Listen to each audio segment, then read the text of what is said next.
ராகு திசை ஓடுதுங்க. ராகு திசை ஓடுதுன்னா ராகு பகவான் 3, 6, 11 இருந்து ராகு திசை நடத்துகிறாரு. அந்த மனிதனை ஓஹோன்னு பெரிய பணக்காரன் ஆகிருங்க. வண்டி வாகனம், காரு, மனை, வெளியூரில் தொடர்பு, பணம், அப்படி சும்மா எல்லா துறையிலுமே டாப்பில் வந்துடுவார். ஆச்சரியமாக இருக்கும், எப்படியா வந்தார் திடீர்னு.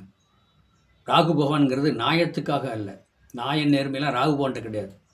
இந்த மனிதனுக்கு எங்கெங்கே பணம் வாங்கி கொடுக்கணுமோ எல்லாத்தையும் வாங்கி கொடுத்துட்டு போயிட்டே இருப்பார். முல்லை மாதிரி திட்டு எல்லா வேலையிலையும் பணம் வந்துடுமா உணவு கொடுத்துட்டு போயிட்டே இருப்பார் ராகுபவன். ராகுபவனோட வேலை அதான். அப்போ எந்த அளவுக்கு உயர்ந்து போகிறாங்களோ, எந்த அளவுக்கு பொண்ணு பொருள் சொத்துத்தோட வர்றாங்களோ, அந்த அளவுக்கு நடுரோட்டோட நிப்பாட்டிடும், ஜீரோ ஆக்கிடும். தெரியுங்களா? ராகு பகவான். இதே சனி பகவான் கொடுக்குறாருன்னு வச்சுங்க. சனி பகவான் நியாயம் நேர்மைக்கு உரியவர். அவ்வளோலாம் கொடுக்க மாட்டார்.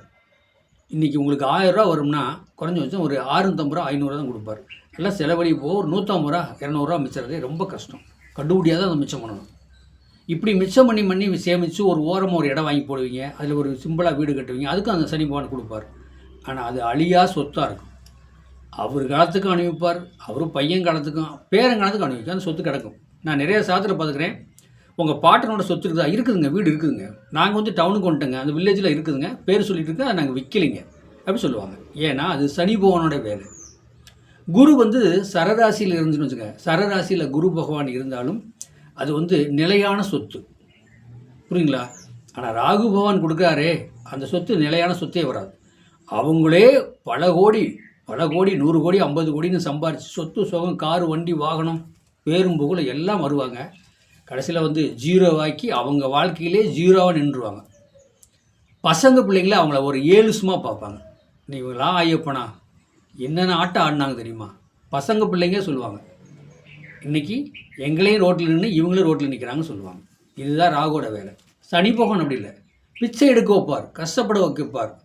கஷ்டப்பட்டு சிறு சேமிப்பு, குருவி மாதிரி சேமித்து வச்சாலும் அது அவர் காலத்துக்கு அவர் அனுபவிப்பார், பையங்காலம் பேரங்காலத்துக்கு அதை அனுபவிப்பான். இதாங்க சாதகம். சாதகத்தை புரிஞ்சு நடக்கணும். வாழ்க்கைன்னா என்ன? வல்ல கொள்ளையாக வருதுன்னா நிதானமாக வாங்கணும், நிதானமாக போகணும். நிதானமாக போனால் மட்டும்தான் வாழ்க்கையில் செய்ய முடியும். நிதானம் இல்லைன்னா ஒன்றுமே செய்ய முடியாது. வாழ்க்கையை புரிஞ்சு நடங்க. வல்ல கொள்ளையாக வருதில்ல, பாருங்கள் இது என்ன வருது, இது தவறான ரூட்டா அப்படின்னா வேண்டாம். இல்லைன்னா ஒரு 1000 அன்னதானம் இதுக்கு அன்னதானம் பண்ணுங்கள். வர்ற காசை வந்து அன்னதானத்தை கொடுங்க. கண்டிப்பாக உங்கள் அவங்களுடைய கருமா நமக்கு வராதில்லவா? ஏங்க வர இன்னும் வரணும்னு தான் நினைப்பாங்க. கருமா கொண்டு இவங்க அன்னதானத்தை கொடுப்பாங்களா? கொடுக்க மாட்டாங்க.